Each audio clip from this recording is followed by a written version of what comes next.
કેમ છો મજામાં? ચલો લાસ્ટ સેક્શનમાં આપણે ઉદાહરણ નંબર 9 સુધી આપણે જોયું.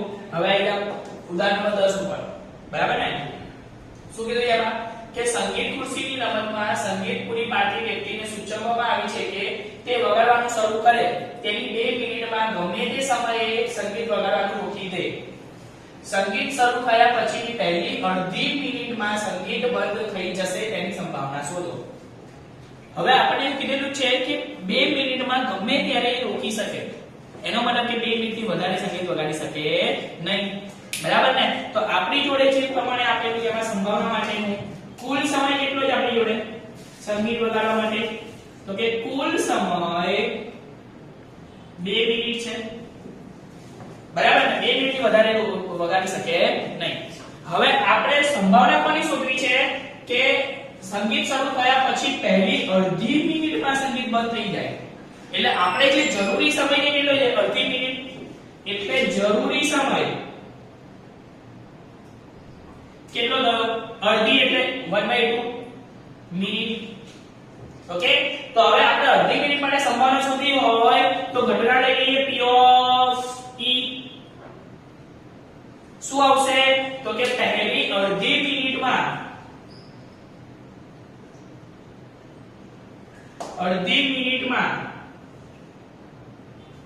સંગીત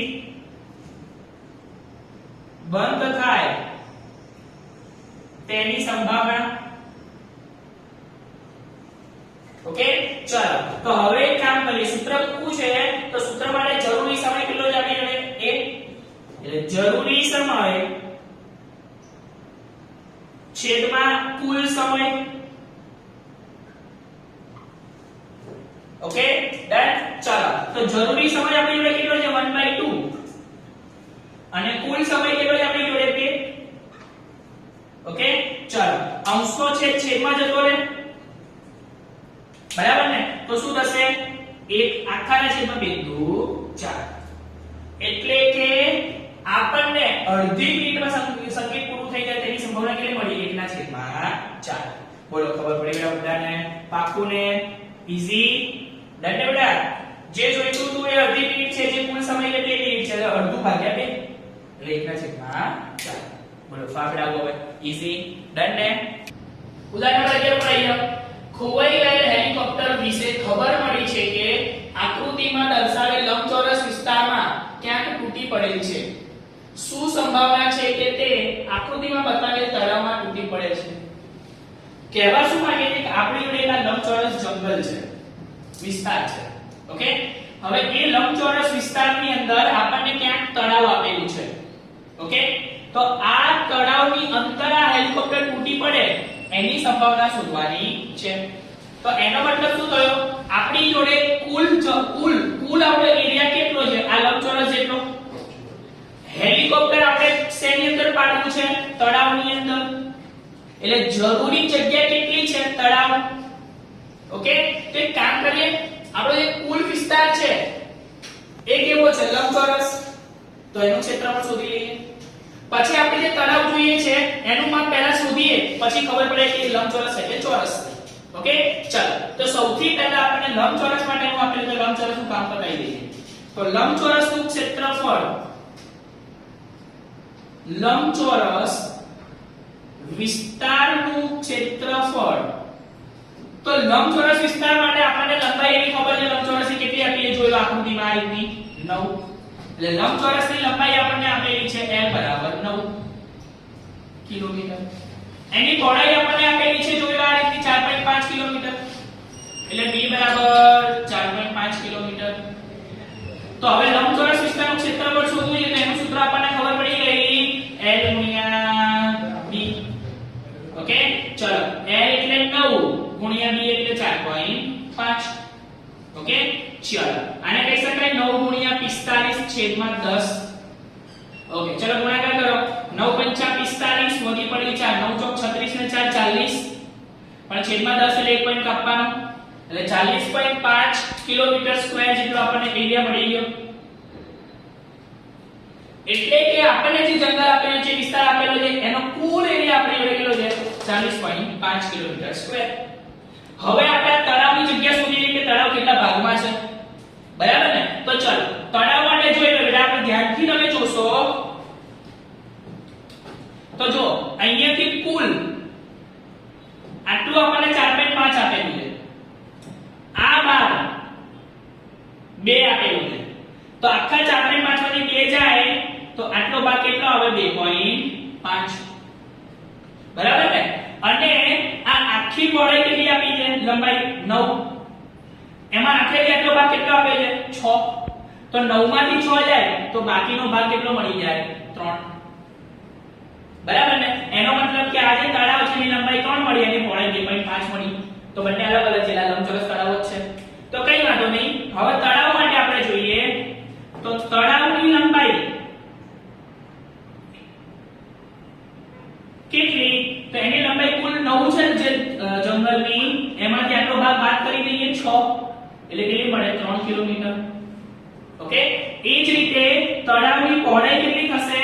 તો આ કુલ 4.5 છે, એમાંથી આપણે આટલું 2 બાદ કરી દઈએ એટલે 2.5 કિલોમીટર. ઓકે, તો હવે આ લંબચોરસ તળાવનું ક્ષેત્રફળ શોધી લઈએ. તો લંબચોરસ તળાવનું ક્ષેત્રફળ શું આવશે? લંબાઈ ગુણ્યા પહોળાઈ. ઓકે, ચાલો લંબાઈ કેટલી છે? 3. પહોળાઈ કેટલી છે? 2.5. 25 તરી 75 અને પોઈન્ટ એક કાપવાનો 7.5 કિલોમીટર સ્ક્વેર. તો આ જે કર્યું એમાં તો ખાલી આપણને શું મળ્યું? આપણી જોડે કેટલો ભાગ છે એ. આપણી જોડે કુલ ભાગ કેટલો છે? 40.5 કિલોમીટર સ્ક્વેર લીધો. આપણે સંભાવના શેમાં જોઈએ છે કે એ હેલિકોપ્ટર આકૃતિમાં તળાવમાં તૂટી પડે તેની સંભાવના. તો આપણે જે જોઈએ છે એટલો ભાગ કેટલો છે? તળાવનું ક્ષેત્રફળ એટલો. તો તળાવનું ક્ષેત્રફળ આપણે શોધીને રાખ્યું છે. તો એક કામ કરીએ, સંભાવના લઈ લઈએ. P of E હેલિકોપ્ટર તળાવમાં પડે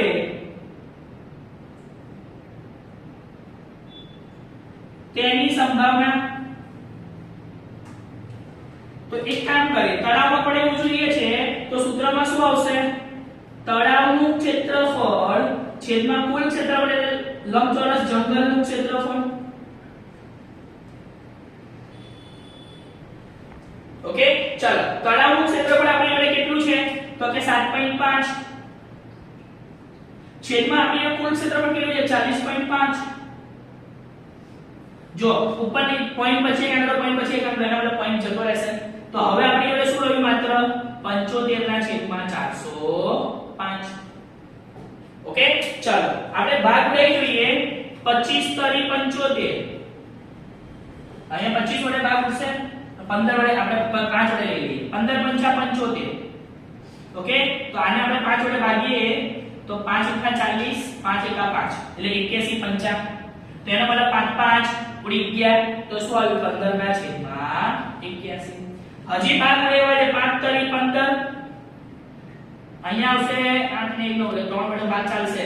3 3 17 તરી 81 27 તરી 81. ઓકે, બોલો ક્લિયર? ચલો 3 3 ઉડી ગયા તો 5 ના છેદમાં 27. એનો મતલબ શું થયો કે તળાવની અંદર હેલિકોપ્ટર તૂટી પડે એની સંભાવના કેટલી પડી? 5 ના છેદમાં 27. બોલો ક્લિયર બેટા? ખબર પડી આ વસ્તુમાં આવે આવડશે. કુલ ભાગ આપણો જંગલ જેટલો જોઈએ છે ક્યાં? હેલિકોપ્ટર તળાવમાં. તો તળાવનું ક્ષેત્રફળ ભાગ્યા જંગલનું ક્ષેત્રફળ. બોલો ક્લિયર બેટા? ડન. ઓકે, હવે અહીંયા ઉદાહરણ નંબર 13 ઉપર શું કીધું છે કે એક ભૂરો અને એક રાખોડી એમ બે પાસાને એક સાથે ઉછાળવામાં આવે છે. તમામ શક્ય પરિણામો લખો. પાસાની ઉપરની સપાટી પર દેખાતી સંખ્યાઓનો સરવાળો 8 હોય, 13 હોય, 12 કે તેનાથી નાનો હોય તેની સંભાવના શોધો. હવે આપણી જોડે કુલ 2 પાસા છે. હવે 2 પાસા હોય તો બેટા એના શક્ય પરિણામો કેટલા મળે? તો ધારો કે એક પાસો આ છે 1 2 3 4 5 6. ઓકે, ધારો કે બીજો પાસો આ છે 1 2 3 4 5 6. તો આપણને ખબર છે કે 2 પાસા એક સાથે ઉછાળવામાં આવે તો એના માટેના શક્ય પરિણામો આપણી જોડે 36 હોય. બરાબર ને? કયા કયા હશે?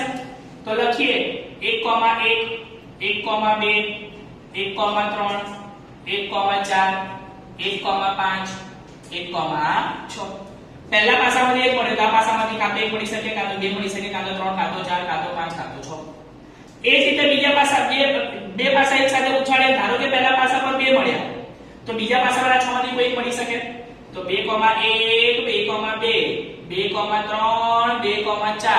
2,5 2,6 એ જ રીતે આપણે 3 માટે જોઈએ તો 3,1 3,2 3,3 3,4 3,5 3,6 4 માટે જોઈએ તો 4,1 4,2 4,3 4,5 4,4 4,5 અને 4,6 5 માટે જોઈએ તો 5,1 5,2 5,3 5,4 5,5 5,6 અને 6 માટે જોઈએ તો 6,1 6,2 6,3 6,4 6,5 6,6 કુલ આ 36 પરિણામો આપણને મળે ઓકે ચાલો હવે શોધવાનું શું કીધું ત્યારથી જોજો સંખ્યાનો સરવાળો એટલે આપણે ધારો કે પહેલું આ લઈએ પહેલા જવાબમાં કે બંને પાસા પર એક એક મળ્યો તો એ બંનેનો સરવાળો કરવાનો અને એ સરવાળો પહેલું કીધું છે 8 આવે તેની સંભાવના શોધો ઓકે તો સૌથી પહેલા એક કામ કરીએ આપણી જોડે કુલ પરિણામોની સંખ્યા કેટલી છે 36 છે લઈ લઈએ કુલ પરિણામોની સંખ્યા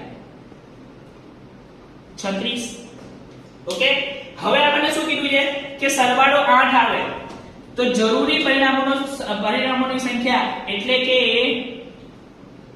સરવાળો 8 થાય તેવા પરિણામો ઓકે તો જો આપણે પહેલા ગણવા ચાલુ કરીએ ચાલો પહેલું આવ્યું છે 1,1 બોલો 1 + 1 2 થાય સરવાળો 8 થાય નહીં 2 + 1 3 3 + 1 4 4 + 1 5 5 + 1 6 6 + 1 7 થાય નહીં 2 + 1 2 + 2 3 + 2 4 + 2 5 + 2 7 8 ના થાય 6 + 2 8 એનો મતલબ કે આપણને આ જવાબ આવશે તો ચાલશે બરાબર ને એટલે આપણો પહેલો જવાબ ચાલે એવો કયો મળ્યો આપણને 2,6 પછી 3 + 1 4 3 ને 2 5 3 ને 3 6 4 ને 3 7 3 ને 5 8 તો આ જવાબ પણ ચાલશે એટલે 3,5 પછી 6 3 9 4 ને 1 5 4 ને 2 6 4 ને 3 7 4 ને 4 8 8 તો આ જવાબ પણ ચાલશે ઓકે ચલો 5 ને 4 9 6 4 10 5 ને 1 6 5 ને 2 7 5 ને 3 8 તો આ જવાબ પણ ચાલશે એટલે 5,3 5 ને 4 9 5 ને 5 10 5 ને 6 11 ના ચાલે 6 ને 1 7 6 ને 2 8 8 તો આ જવાબ પણ ચાલશે એટલે 6,2 હવે આના સિવાય કોઈનો સરવાળો 8 થશે નહીં બોલો ક્લિયર તો એનો મતલબ શું થયો કે આપણને જે ચાલે એવા છે એવા કુલ પરિણામ કેટલા મળ્યા 1 2 3 4 ને 5 બોલો ક્લિયર ડન બેટા તો ઘટના લઈ લઈએ P of E1 શું કે સરવાળો 8 થાય તેની સંભાવના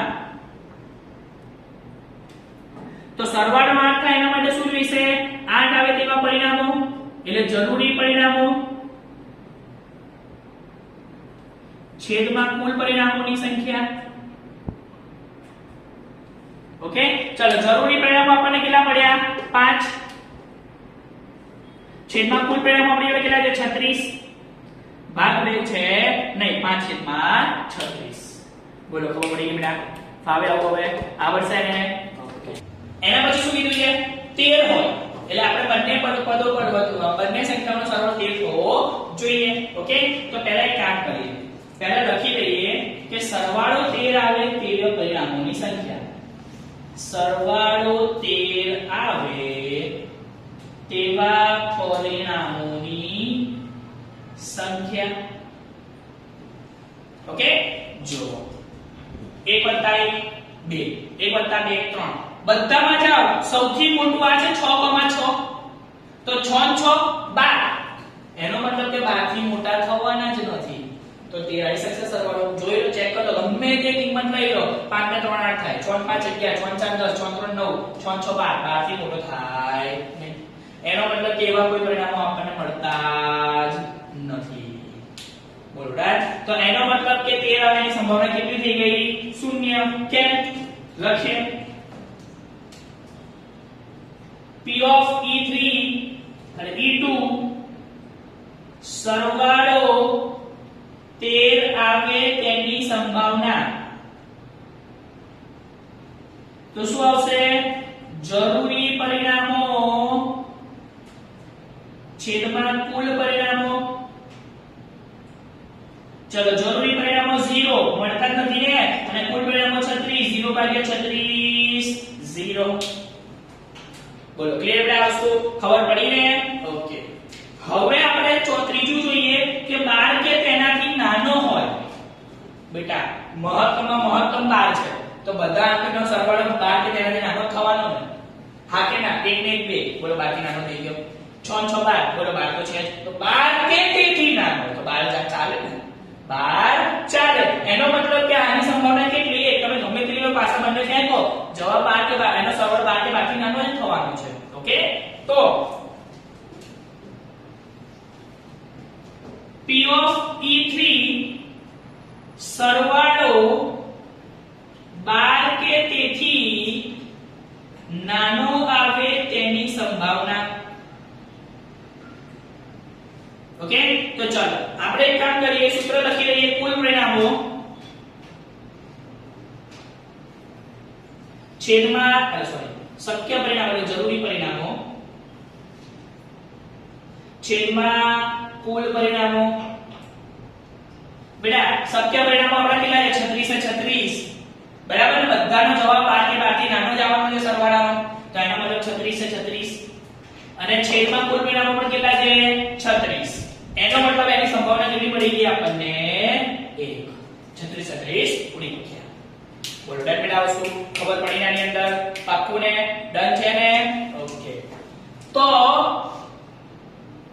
આજે દાખલો કર્યો એના જ એવો જ દાખલો જોઈ લો જે આપણે બાકી રાખ્યો સ્વાધ્યાયનો દાખલો 22 બરાબર ને તો એ 22 નો દાખલો તમારે જાતે ગણવાનો છે સ્વાધ્યાયનો દાખલા નંબર 22 કેવી રીતે કરવાનો છે જાતે પોતે સેલ્ફ ક્યાંય તમને ડાઉટ હોય તો મને પૂછી શકે બોલો ક્લિયર બેટા ઈઝી આ જેવું જોવાનું છે બધી સંભાવનાનો સરવાળો જોવાનો છે ઓકે બોલો ફાવશે હવે ઓકે તો હવે અહીંયા ઉદાહરણ નંબર 12 ઉપર ચાલો હવે અહીંયા ઉદાહરણ નંબર 12 ઉપર શું કીધું એમાં કે પૂંઠાની પેટીમાં રાખેલા 100 ખમીસ પૈકી 88 સતી રહિત છે એટલે 88 ખમીસો સારા છે ખમીસ એટલે સર ઓકે ચાલો તે પૈકી 8 માં નાની ખામીઓ છે એટલે 88 એકદમ સારા છે 8 માં નાની ખામી છે અને 4 માં મોટી ખામી એટલે 4 વધારે ડિફેક્ટિવ છે ઓકે તો વેપારી જેટલી સતી રહિત ખમીસ જ ખરીદ સ્વીકારશે એટલે એ જે વેપારી છે એ લેવા જાય છે ત્યારે સતી રહિત જેટલી ખમીસો છે એટલી જ સ્વીકારે છે એના સિવાય બીજી કોઈ સ્વીકારશે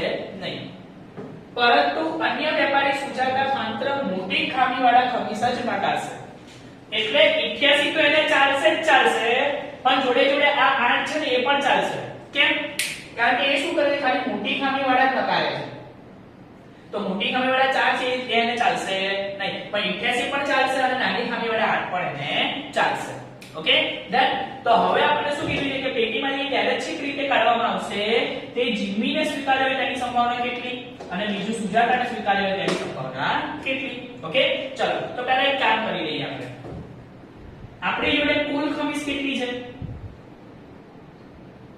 કુલ ખમીસની સંખ્યા કેટલી 100 એમાંથી સતી રહિત એટલે સારી ખમીસો કેટલી છે 88 નાની ખામીવાળી એટલે ઓછી ખામીવાળી કેટલી છે 8 અને મોટી ખામીઓવાળી કેટલી છે 4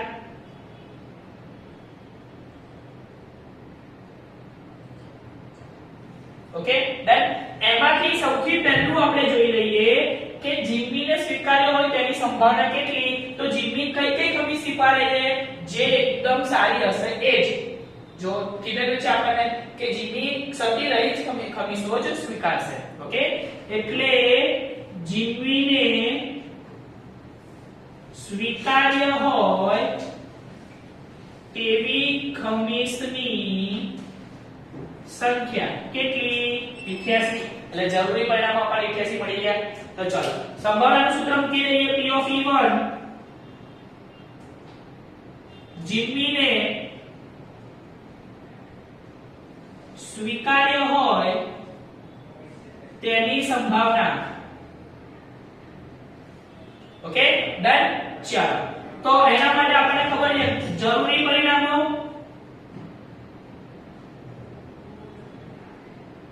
છેદમાં કુલ પરિણામો, અથવા શું લખીશું? જીબીને સ્વીકાર્ય તેવી ખમીસોની સંખ્યા છેદમાં કુલ ખમીસોની સંખ્યા. ચલો જીબીને સ્વીકાર્ય એવી ખમીસો કેટલી છે? 88 છેદમાં કુલ કેટલી છે? 100. એનો મતલબ કે જીબીને સ્વીકાર્ય એવી કેટલી મળી ગઈ? 0.88. બરાબર. એટલે જીબી ખરી તેની સંભાવના કેટલી? 0.88. ચલો હવે બીજું આપણે જોઈએ કે સુજાતાને સ્વીકાર્ય હોય.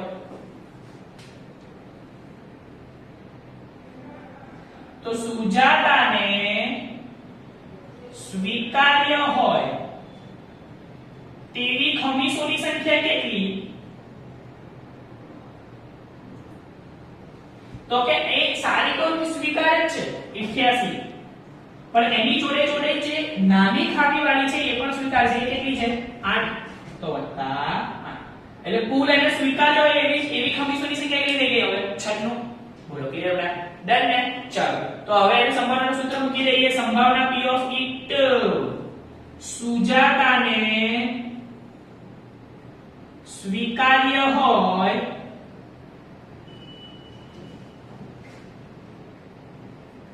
તેની સંભાવના. તો એના માટે જરૂરી પરિણામો છેદમાં કુલ પરિણામો. ચાલો જરૂરી પરિણામો સુજાતા માટે કેટલા મળ્યા આપણને? 96. એ 96 માંથી કોઈ એક સ્વીકારશે. છેદમાં કુલ પરિણામો આપણને ખબર છે કેટલા છે? 100. તો 96 ભાગ્યા 100 એટલે 0.96. બોલો ક્લિયર આવશે? હવે ખબર પડી ગઈ ને? પાક્કું ને? આવડશે બેટા? હવે ડન છે. ઓકે તો આટલું રાખીએ છીએ બેટા આપણે. બરાબર છે? આ સાથે આપણે સ્વાધ્યાયના ઉદાહરણના બધા દાખલા પતી ગયા. હવે આપણે બાકીના સ્વાધ્યાય 15.2 જે વૈકલ્પિક છે એ. Okay done. ના બધા દાખલા 2000 ગણવાના છે. ઓકે.